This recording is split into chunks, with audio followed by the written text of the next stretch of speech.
Life out here in this part of the world is unique. We've got our own pace, culture, and character, and a strip of this part of the Pacific is known as Typhoon Alley. Beginning down in Chuuk State, the sea rise is really affecting the low islands. And migrating up to the Marianas. Make sure your plans are in place and you're safe shelter. It's not going to be an easy ride the next couple of days, but we can't get through this. We've seen much worse. It makes for a vessel that inevitably channels some of the most powerful storms history's ever produced. And the truth of our island way of life is dealing with the tropical cyclones, storms, depressions, and typhoons that invariably form for us and our regional neighbors. Pray for us. Be there for us when you can. Hapade, Tiro, Rananim, and hello. And welcome to Giving Together, Mariana Strong.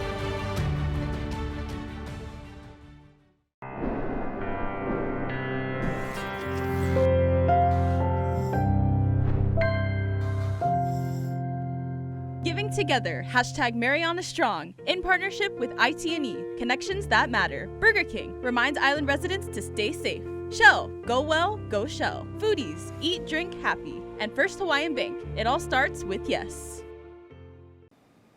Hello and Hafa everybody, I'm Jason Salas.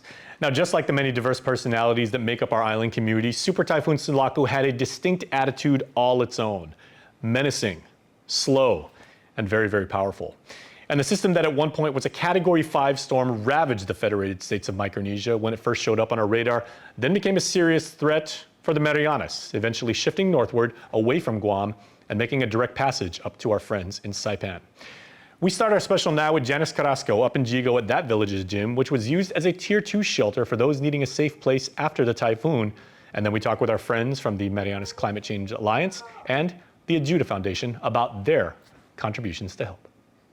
Executive Director of the American Red Cross, Ken Quintanilla, underscores his appreciation to the community, government partners, and volunteers, and also explains how the Tier 2 shelter is supporting families. First, we want to just thank all of our community and government partners for working closely with us to get our Tier 2 shelter here at the Yigo Gym all set up and ready for these residents who are not able to return back to their homes after Typhoon Sinlaku. The spirits have been pretty high up here, just considering the circumstances that everyone's under. Our team of shelter volunteers, along with our government partners, have been communicating and working very closely with all the shelter people here at the shelters to just provide that assistance, whether it's feeding, whether it's providing health services, connecting them with other government agencies that might be able to help in terms of housing or other assistance, and just being that person that they can talk to as well. Quintanilla says families of all backgrounds and ages are there together, including many children. Volunteers with teaching backgrounds are stepping in, spending time with them, and using their teaching experience to create a sense of normalcy. Yeah, so there's a combination of different families who are here at the shelter, and we do have a significant amount of children. Some of our volunteers have education or teaching backgrounds, so they're putting that to use by interacting with the kids, by coloring with them and doing different activities. And then in terms of like what they're thinking about the storms, you know, the good thing is that they're here with their families. He adds that volunteers from both the local community and off-island are coming together to help. So we do have a great amount of volunteers from visiting us from the States. They've come thousands of miles to support, and they're trained to handle shelters, to handle feedings as well. And so a combination of that, along with our local volunteers, or even our Guam staff, you might not see them at the shelter, but they're doing so much behind the scenes work as well to make sure that the facilities are intact, that we get our services delivered here. He provides a timeline for how long the Tier 2 shelter will operate. We're not going to stop here until all of our people are back on their feet, that they fully recovered and they feel comfortable being back in their homes. Amid the challenges, the shelter is offering more than safety. It's offering support, connection, and a sense of community. The best way that our people can support is they visit redcross.org. We have a specific Sinlaku designation, and that doesn't just go to Guam, it goes to Guam, Saipan, Tinian, and Rota to provide relief. And another big way that people can support is by volunteering. Our volunteers are working here at the shelters, they're working and picking up supplies, food, doing a lot of things behind the scenes, and then what's going to happen after when we do our assessments around the island. So they can visit redcross.org again for that to find out how to volunteer, or they can call our office numbers. On Guam, it's 671-472-6217, and in Saipan, it's 670-234-3459. We definitely could use a lot of volunteers. One of the great things about having our national team here is that they're very considerate that our island people went through the storm. So a lot of people are still looking at their homes, taking care of their families, going back to work. So they really have contributed so much to this recovery. But we know that so many people, once they've gotten back on their feet, that they want to give back, they want to help their neighbor, they want to be within the community. And I think it's important to also see yourself in the community, see people who are helping you from your community. So we would greatly appreciate those volunteering. And it doesn't just stop here with Sinlaku. Once you sign up as a volunteer, there's so many other opportunities how you can help. Buenas, I'm Jonagan Charfis, and with me on the desk is co-director of Micronesia Climate Change Alliance, Maria Hernandez. Hafade. Buenas and Hafade, thank you so much for having us today to share a little bit about some of the efforts going on around Typhoon Sinlaku relief. I think like a little bit before the storm actually hit, I saw the mutual aid request that you have put out, MCCA had put out, and I guess was it that you were tracking that it was going directly towards Saipan and Tinian, or was it just something that you had planned to get off the boots off the ground, to get off the ground, for you guys to continue with it once the typhoon passes? MCCA, we really have been trying to build resiliency across the Mariana Islands, even outside of any disaster response efforts. Since 2018, we've been bringing together community organizations from across the Marianas. Just as recent as last year in September, we brought community organizers, people who love our islands and really believe in One Marianas, together, 60 people together across 20 different groups to talk about solidarity, to talk about how we can help improve our islands and just continue to give love back to our islands, because we get so much from our own communities. So how do we give back? And so that was just as recent as September that we brought 60 community leaders together. We've been doing this since 2018. And so when disaster hits, like it did after Mawar, and now with Sinlaku, because that trust is there, because those communities are built, we have been able to just tap on these people and these teams across the Marianas, and we are Marianas strong, and we have teams on the ground in all the islands coordinating food and water drops in collaboration with the Adzuta Foundation. We're also a part of VOAD, Guam VOAD, and have been since Mawar.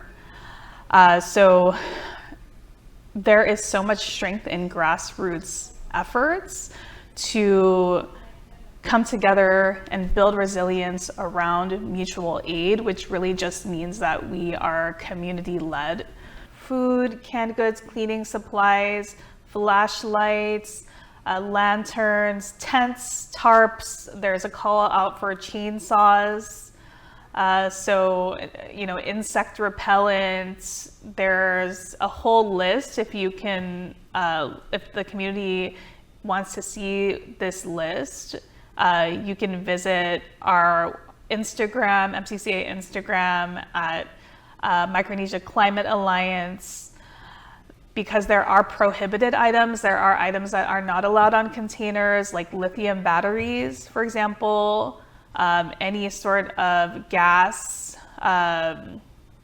the gas for the gas containers that go into the portable stoves, those can't be shipped, and also chemicals, different kinds of chemicals. So there's a restricted list of items, and we have to make sure that those don't go into the container, which is why all of the generator requests, flashlight requests, lanterns, fans requests are battery operated or gas operated because lithium can't be transported in the Matson containers. The LBJ location really is that lifeline to get supplies up to Saipan, Tinian, and Luta.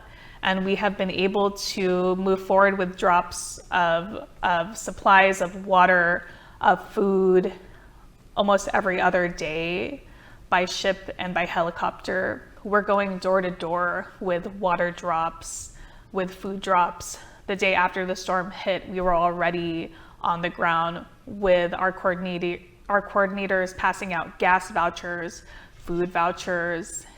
So it's just an amazing team that we have built to lead these efforts. And so I just want to give a shout out to all the food and water distribution teams on the ground, really saving lives. And especially after going through the super typhoon themselves, they're saving lives. And I almost am tearing up just thinking about the strength of our people. And fugu on my whole body, just thinking about how the community is coming together for all of our islands in the Marianas and for Chuuk. Chuuk is definitely a topic of discussion in all of the relief aid chats that I'm a part of, which is a lot. There are a lot of chats. We keep saying, oh, they're temporary chats for now. We'll close them hopefully, months down the line, or, this is definitely a long-term effort. Well, thank you so much for sharing what you guys have been up to and what you guys have planned.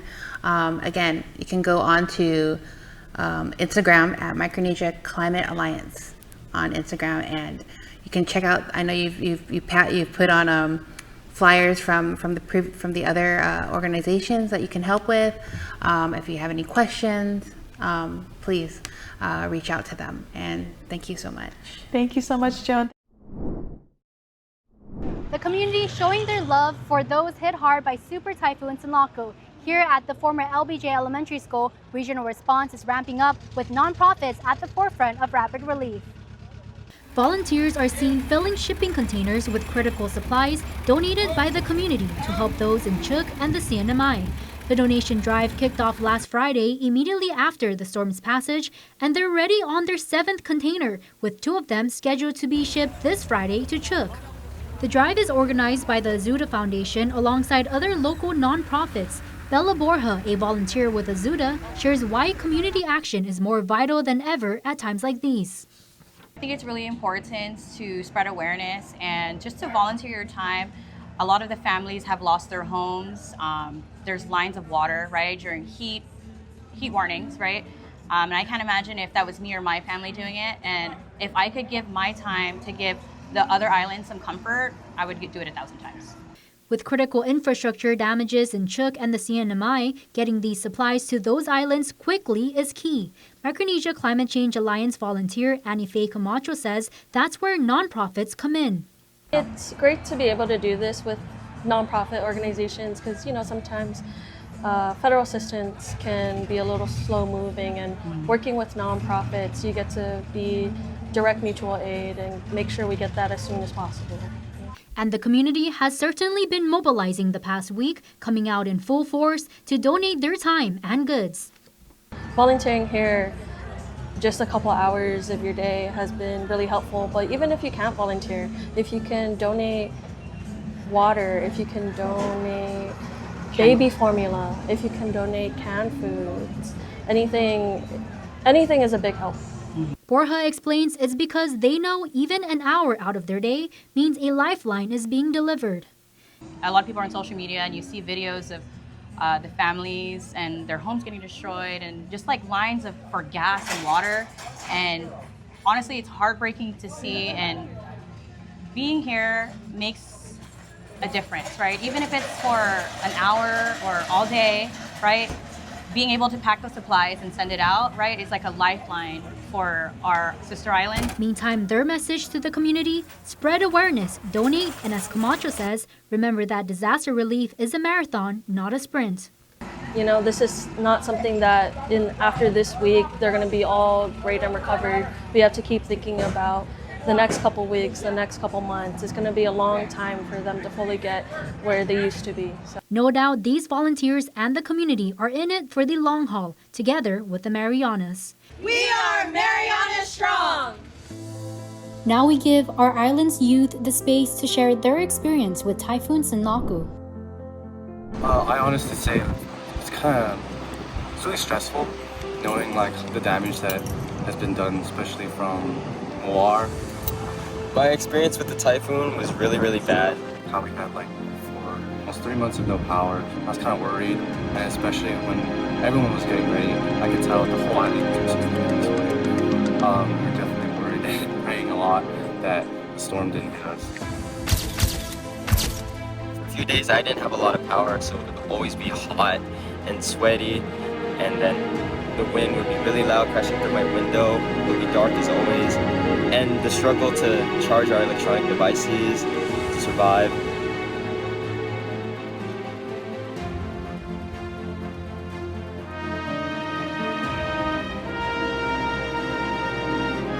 But fortunately, as the storm cleared up, I'm glad to see how fast our community quickly recovered. I saw my neighbors like cutting up their trees and bringing their trash to the dump. I saw power coming back to our villages, and it just gave me a lot of hope that our island is getting stronger and being more prepared for disasters like this. I saw like that we definitely rebuilt much faster compared to war. The community definitely came together, especially, I don't know if you've seen it, but the help going to Saipan's actually, it's really strong in the sports everywhere around the island, and I hope to see that with the whole community.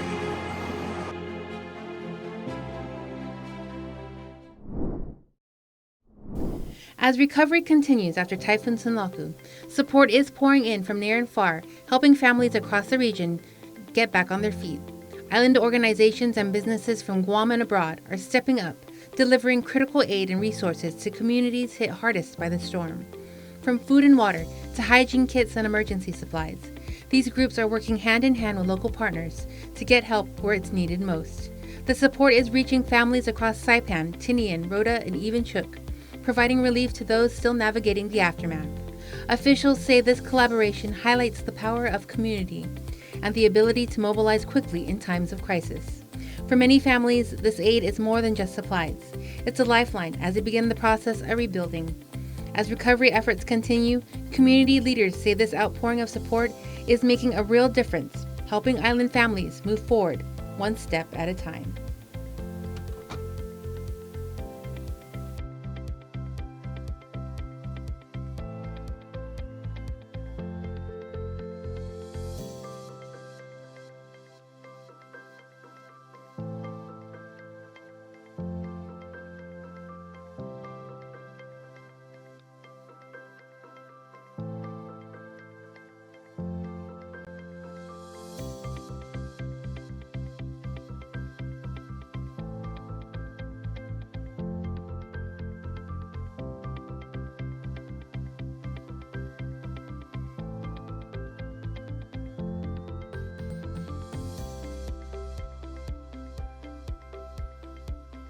My friends, please stay tuned because when we return, we'll show you how Guam responded at the village level. We'll talk to your mayors in the north, central, and southern parts of the island when giving together. Mariana Strong continues.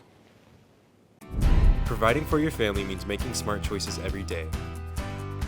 Now, saving is simpler. Get 50 cents off every gallon of fuel. And enjoy a free service of your choice plus data roaming. Because staying connected shouldn't come at a cost. Get more value for your everyday life. Because saving on the basics means more nights like this.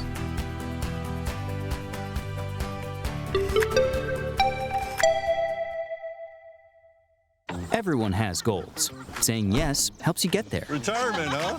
Yes. When is it your turn? I'm working on it. And well-deserved.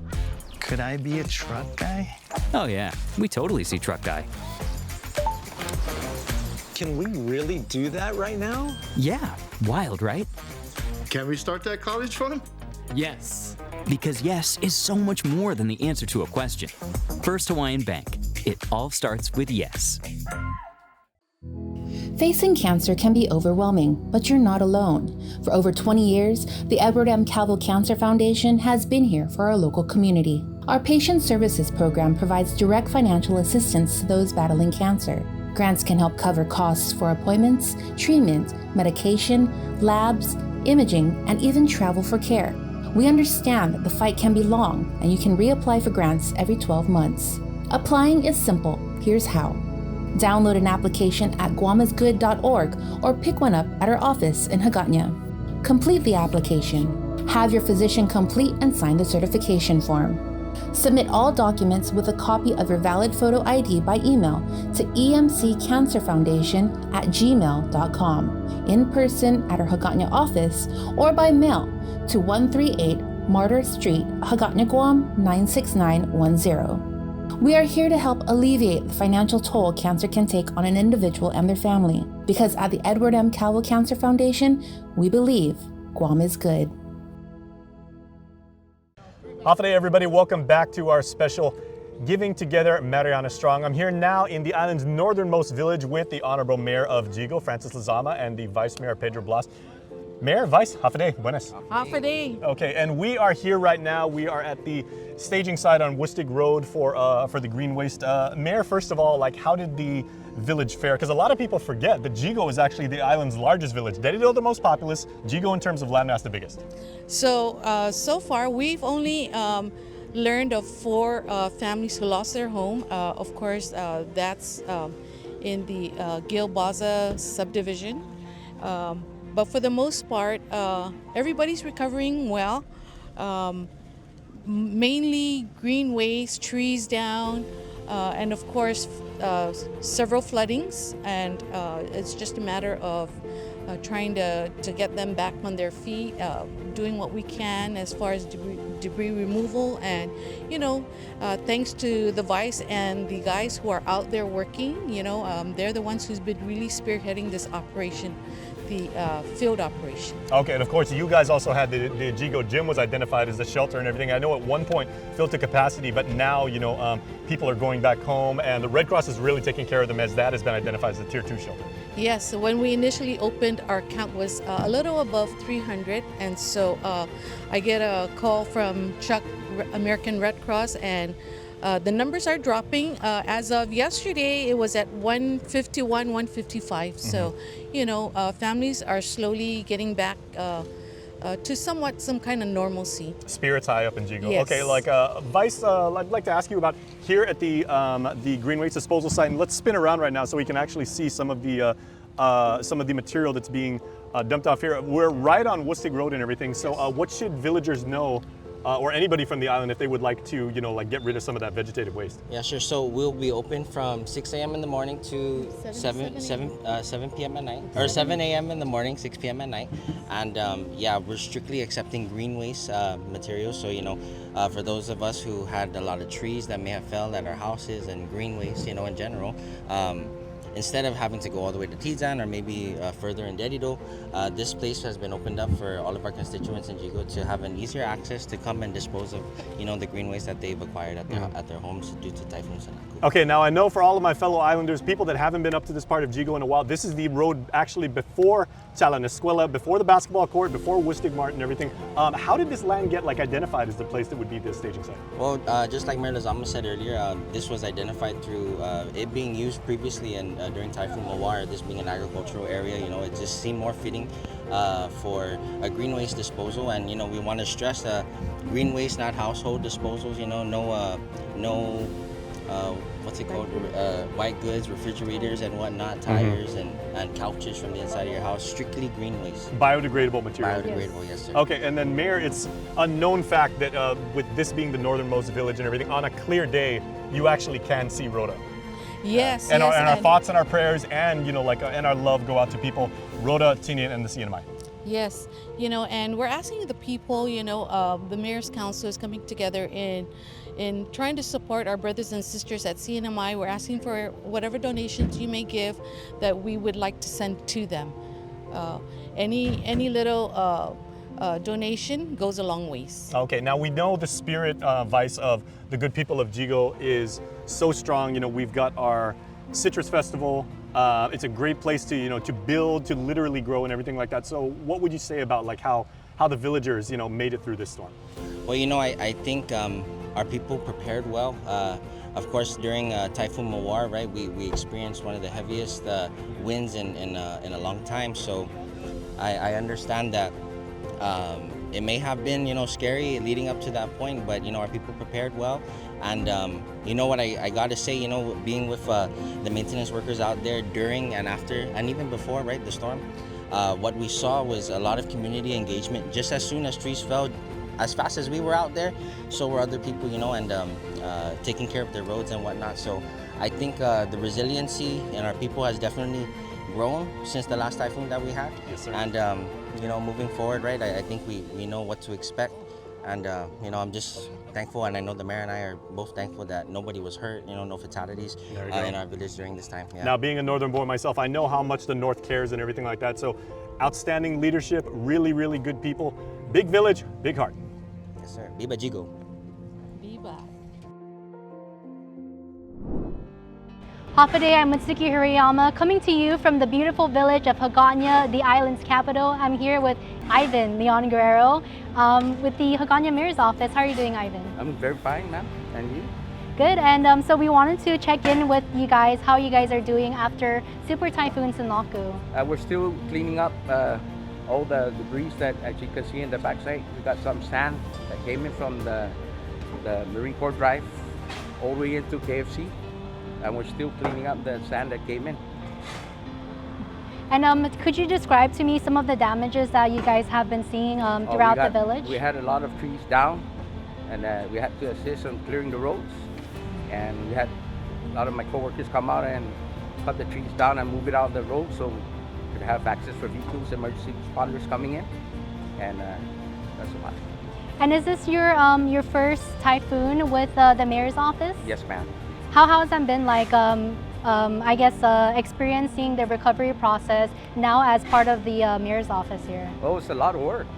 It's a lot of work, and we just have to keep, like our mayor says, just keep trucking and just keep going, and let's get this done for the public.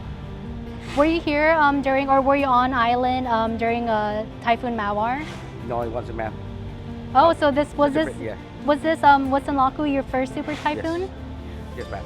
How has that experience been like for you? Oh, I mean, for the past previous storms, like Paka and Pangsonga, yeah, those were really, that one really hurt us.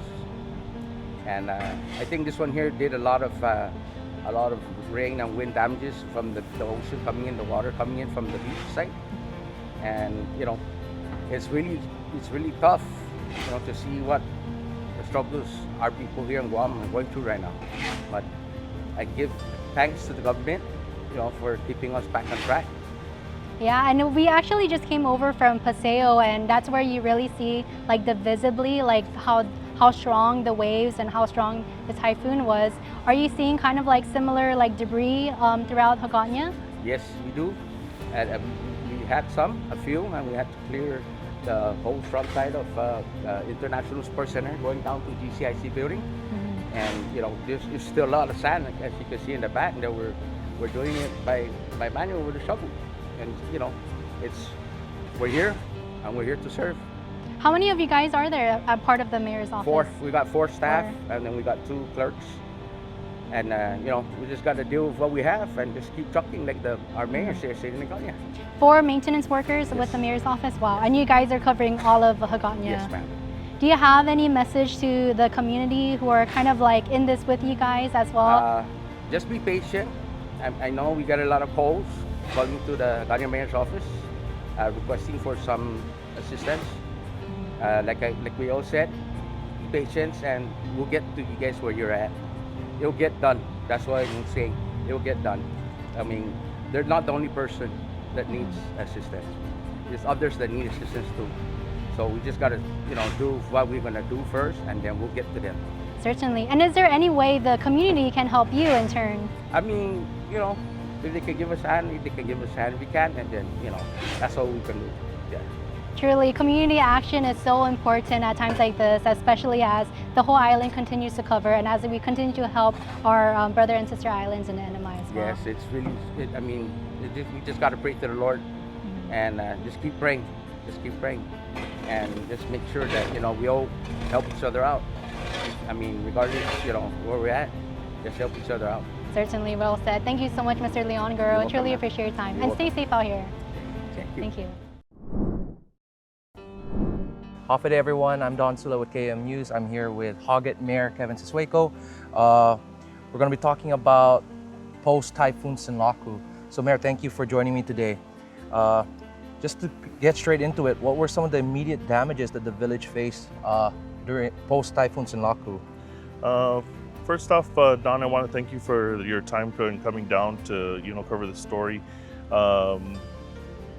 Post-typhoon, when we did our initial assessments, of course, we were really blessed in our municipality, as we were really praying that this storm would not hit us, and as the first trajectory was always showing for the few days coming, that it was always southeast to Inalahan and then straight through our municipality of Hagat. And so we're really blessed down here that on our initial sunrise assessment, that we really just saw a lot of down trees, mango trees, and different types of coconut trees that were on the roadways. And of course, because of the lower lying areas, a lot of our Route 2 areas were flooded in with sand, very similar to Hagatna. And so immediately we had our staff activated to start clearing the roadways first to make sure that it's passable for any emergency responders and of course anybody needing access to Route 2.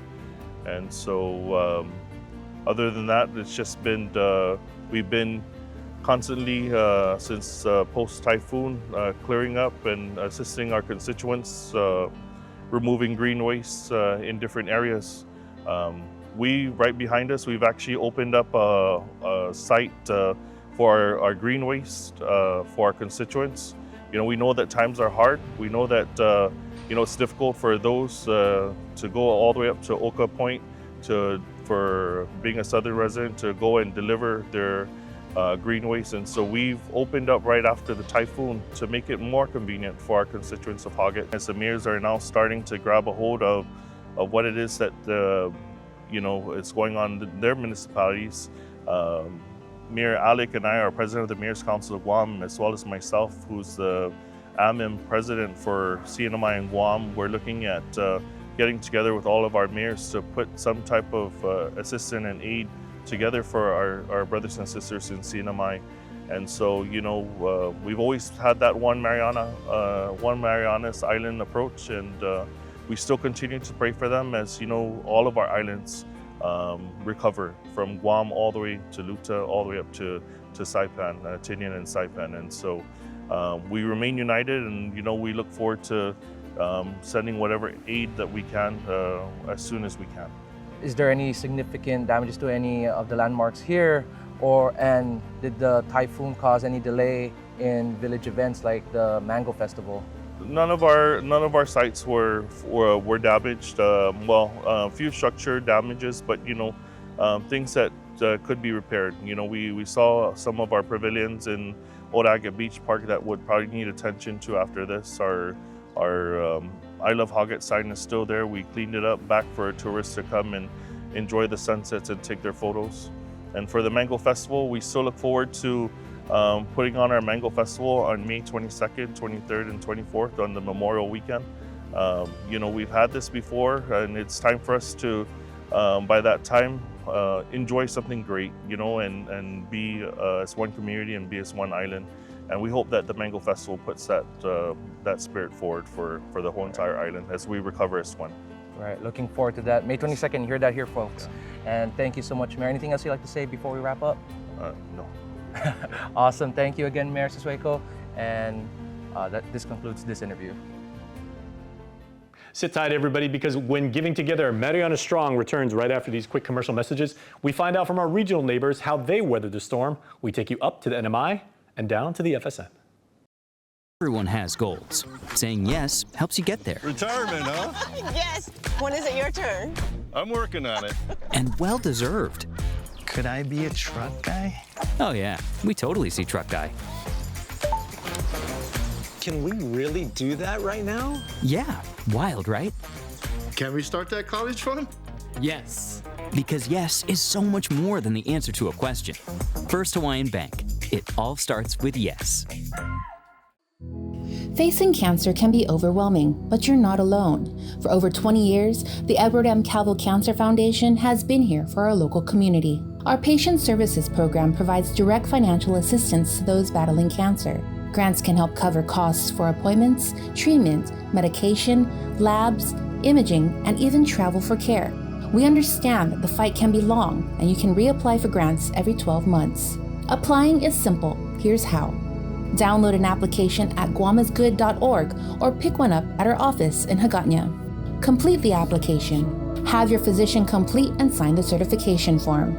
Submit all documents with a copy of your valid photo ID by email to emccancerfoundation@gmail.com, in person at our Hagatna office, or by mail to 138 Martyr Street, Hagatna, Guam 96910.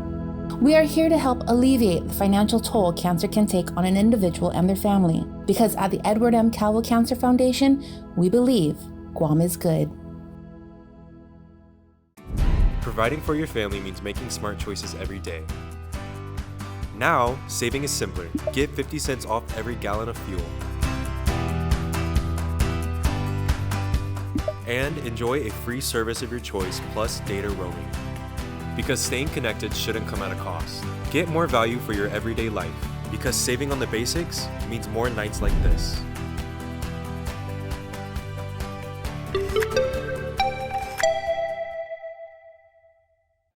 Hafa I'm Tomas Manglonia with Marianas Press reporting on Saipan. Our team here at Marianas Press has been reporting on the recovery efforts for the past few days since Super Typhoon Sinlaku lashed the northern Mariana Islands, specifically the islands of Saipan and Tinian. Our team has been on the ground on Rota, on Tinian, and on Saipan, covering the recovery efforts and capturing the stories of those most impacted. Here's a look back. I urge all members of the community to follow guidance from the Office of Homeland Security, shelter in place, and continue all typhoon preparedness measures. We have a current shelter in place in effect right now.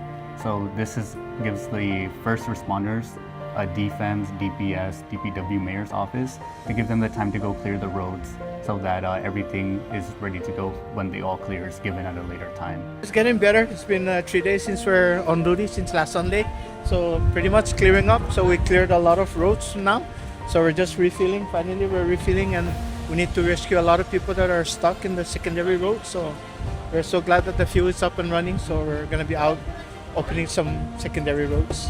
Thank you guys, stay safe. Yes, thank you.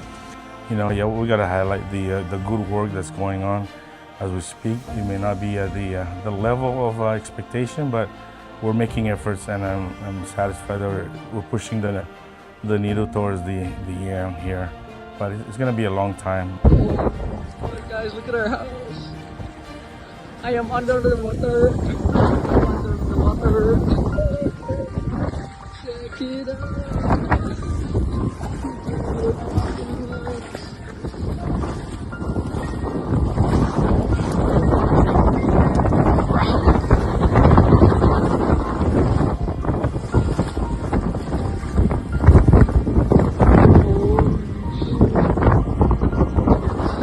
Wednesday afternoon, that's where the water rise really fast. And then I told them, grab whatever you can grab, you know, clothes, documents, and we will evacuate. Yeah, we're hoping that FEMA can help us, because all of our properties, our ref,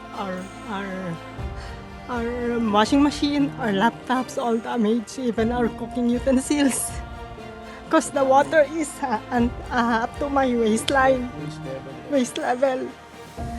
And we're here at that night, on Wednesday night, and I cannot even think what to do. I'm just looking at the water going up. I cannot move, I cannot think. I don't know what to do. Yeah, I'm shocked. I'm sorry. So we don't even have our clothes, even our clothes, it's all got wet. I cannot move, I cannot think at the time. I just was shocked. So this is worse than... Yeah, worse than Sodelar. Like many others out there, it got devastated, just the roof blown off, a whole bunch of trash and debris thrown everywhere. My car got totaled a little bit, and yeah, it's just heavy damage, usually heavy damage. We've been through this before, and this is a time where we come together and we help each other out. And I know that help is not coming as quickly as everybody expects it to, and people's patience are running very thin.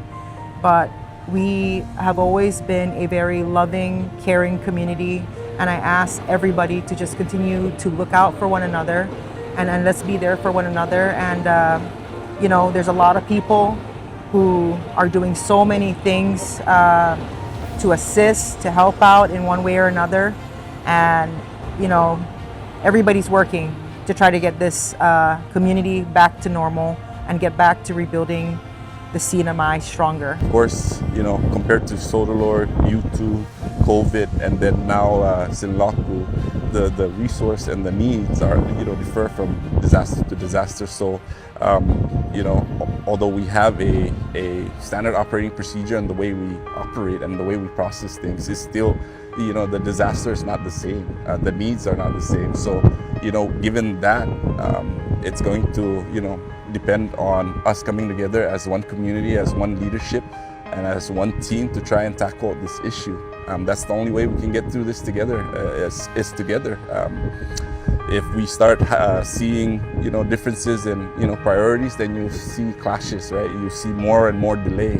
And I hope that is not the case. I don't see it, but I hope that is not the case. All right. Lieutenant Governor, thanks again for your time. Any last message to our people watching? Thank you for that.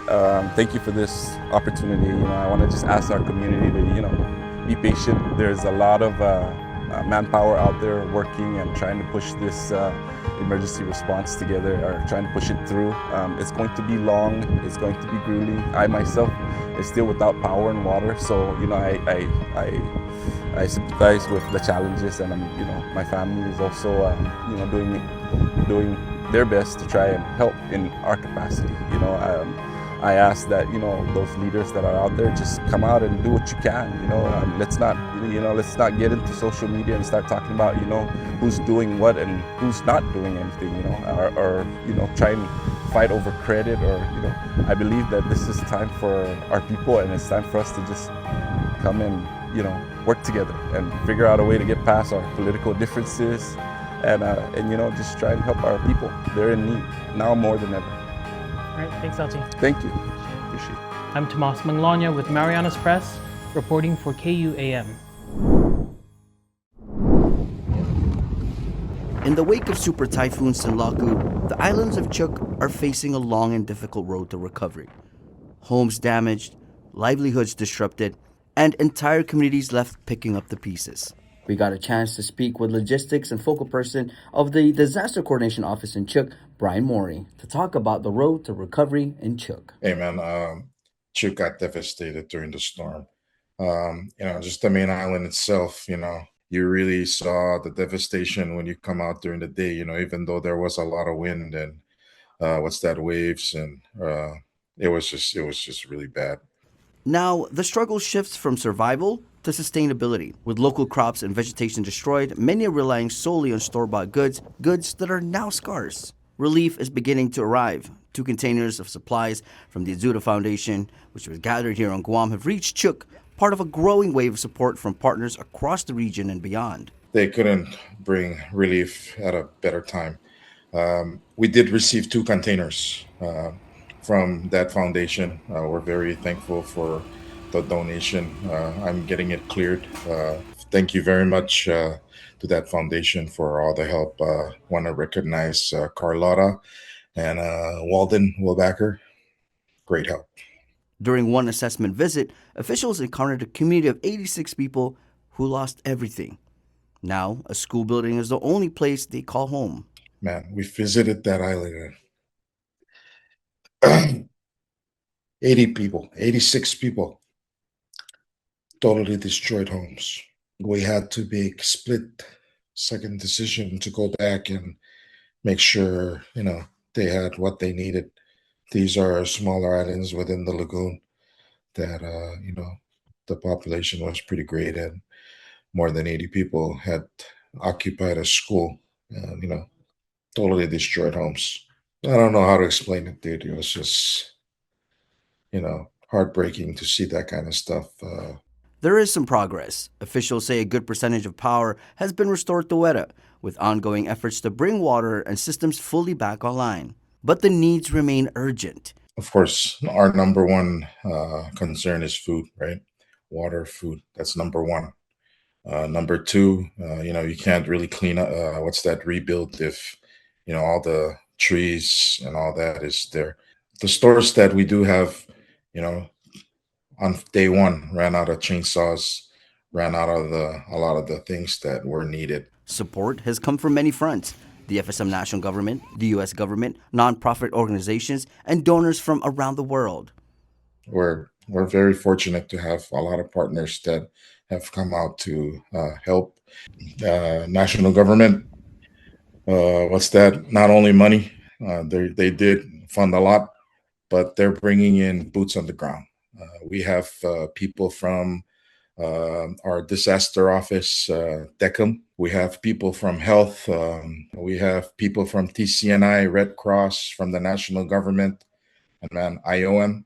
Chuuk State, has put out a lot of funds to help, and of course, all the different agencies of the Chuuk State government, putting in the time to make sure that the relief keeps going. And of course, United States government, thank you very much. And to those watching from afar, especially Chuukese living abroad, there's a message. For everything else, for everything that you have already sent to your families, to us, to help with the relief, I say thank you very much. I'm not going to say it's enough. I'm not going to say stop. But everything that you can donate to us these days is really, really helpful. If it's easier for you to send to your families, please. Can't imagine the struggle that your families are going through. If they're living in the remote islands, most especially out in the northwest, the Mort Locks, or just the neighboring islands in the lagoon, please send it in. For Chuuk, recovery will take time, but through resilience, community, and continued support, these islands are determined to rise again. Reporting for KUAM News, I'm Victorious Flan. My friends, don't go anywhere because we will be back right after this with more Giving Together, Mariana Strong. Celebrate our Pacific culture. It's the One Micronesia Show. Host Victorious Falon brings you interviews with inspiring islanders, plus the One Mic Jam session. Watch every Sundays and Fridays on KUAM TV8 and Peacock at 6:30 p.m. and stream anytime on KUAM News YouTube channel. We are One Micronesia, brought to you by Bank of Hawaii. Reach your possible. Facing cancer can be overwhelming, but you're not alone. For over 20 years, the Edward M. Calvo Cancer Foundation has been here for our local community. Our patient services program provides direct financial assistance to those battling cancer. Grants can help cover costs for appointments, treatment, medication, labs, imaging, and even travel for care. We understand that the fight can be long, and you can reapply for grants every 12 months. Applying is simple. Here's how. Download an application at guamisgood.org or pick one up at our office in Hagatna. Complete the application. Have your physician complete and sign the certification form. Submit all documents with a copy of your valid photo ID by email to emccancerfoundation@gmail.com, in person at our Hagatna office, or by mail to 138 Martyr Street, Hagatna, Guam 96910. We are here to help alleviate the financial toll cancer can take on an individual and their family, because at the Edward M. Calvo Cancer Foundation, we believe Guam is good.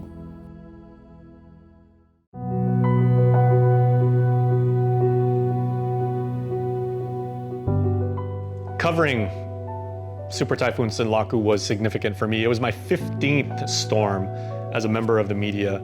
And you saw the streets and you saw the ocean literally in the highway.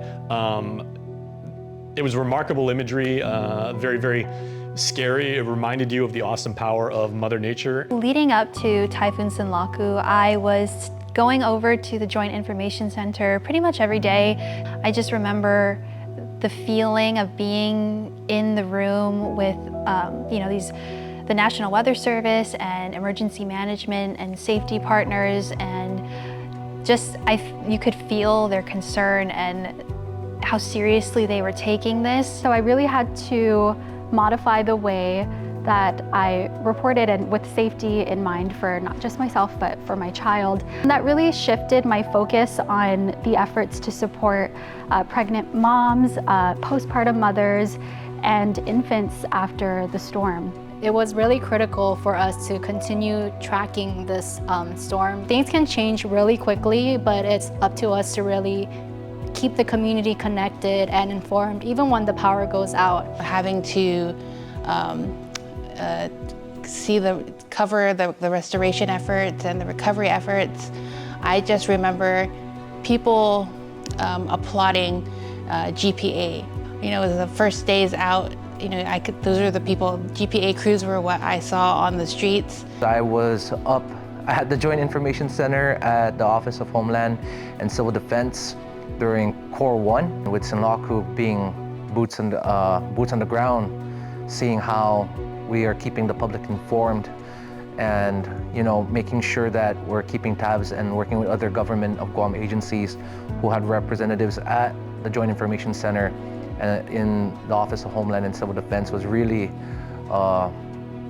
was really an interesting one. My experience with Super Typhoon Sinlaku is very different.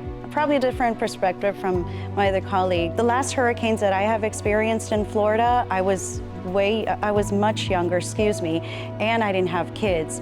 Now it's a different perspective because not only did I have to worry about myself, now I had a family to worry about.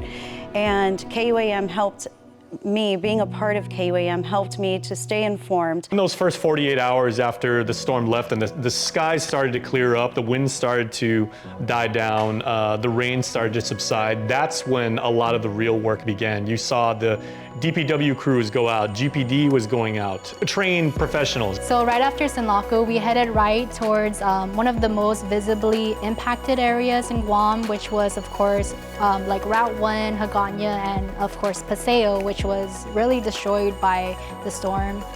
Being like boots on the ground in that way in Guam here, I think it was really incredible to see how the community really rebounded and responded with recovery efforts. Utilities and emergency management partners were really on it.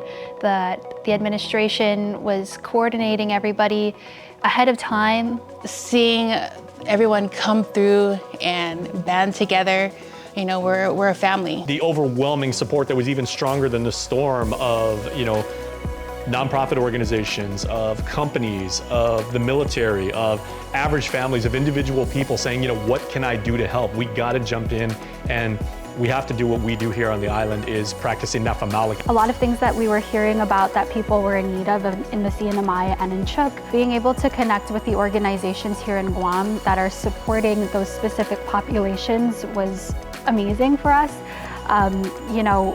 They also highlighted some gaps that we may not even think about when it comes to disaster preparedness and recovery. Families that had lost power, families that had lost water, families that maybe they just lost a lot more than we even know of. Seeing the devastation, but also the camaraderie that's happening, it brings me some joy to know that regardless of what faith background, what cultural background folks have, to just, lend a helping hand to people who really needed it. It's really touching to see that, and I hope CNMI feels in Tinian, they feel the love that's coming to them. The people are resilient, and, we're all in this together as one Marianas. We are here for you, and we are Marianas strong. We're all one Marianas strong. That's what we are one. Now, Tomas Manglona is not just the founder of Marianas Press, one of the news agencies up there in the CNMI, and he's not just a former KUAM reporter, He's also a very, very good friend, one of the closest ones we've had here in our newsroom. So when Super Typhoon Sinlaku was making a beeline up there and had direct passage over Saipan, we were very, very concerned. I got a chance to talk to Tomas about what the experience was like, about preparation, about recovery, and about weathering the storm. Tomas, very good to have you now, seeing you face to face. You know, our thoughts, our prayers, our love, our support goes with you. All of the logistics and things that, you know, our island is doing for the FSM and all of the NMI continues. But what are some of your thoughts on, you know, the road ahead and what you've been through as a community? It's going to be a really, really long road ahead for us. And one thing that we've mentioned consistently and something that our people know is that we were still recovering from the past super typhoon almost a decade ago, right? And so we are now recovering from multiple disasters at this point. And Jason, as I'm talking with you right now, more than about 70% of those connected to our utilities corporation water still don't have running water in their homes. More than 15,000 customers still have no power, and we're told it's going to be a while. But of course, we're grateful for all the help that we've seen come in and more that's on the way from our neighbors in Guam and across the globe, really, and all the folks living in the States who've been organizing drives. And I know there are many people, those who we haven't even been able to get to, that are waiting for that much needed aid. So a long road ahead, but as everyone has been saying, we've been through this before. So that's both unfortunate and fortunate, given that we know how to bounce back, but that, you know, we've been beaten, but not knocked down. And so, as they say, there is no better tutorial than experience. Yeah, and we've got a lot of that. We've got a lot of experience at this point. And yeah. Well, let me ask you, Tomas, because you know how the Chamorro people are, both here on Guam and up there in the northern Marianas and everything. You know, we like to be direct, and we like to ask, you know, if it's a fiesta, if it's a rosary, if it's a christening, if it's a wedding and everything, what do you guys need? Specifically, what can we do to help? Well, right now is continue to raise awareness, continue those donation drives. Water, the governor here has said, is the #1 priority. I myself are still lining up to get water, simply to flush the toilet at home, and grateful to have at least one family member I've been able to go with running water down in another village. And so we're all in the same boat. I think continuing to share those GoFundMe links, go to those donation drives, and just raise awareness about our situation here goes a really long way. There we go. Well, Tomas Mangole with Marianas Press, epitomizing the spirit of Marianas Strong.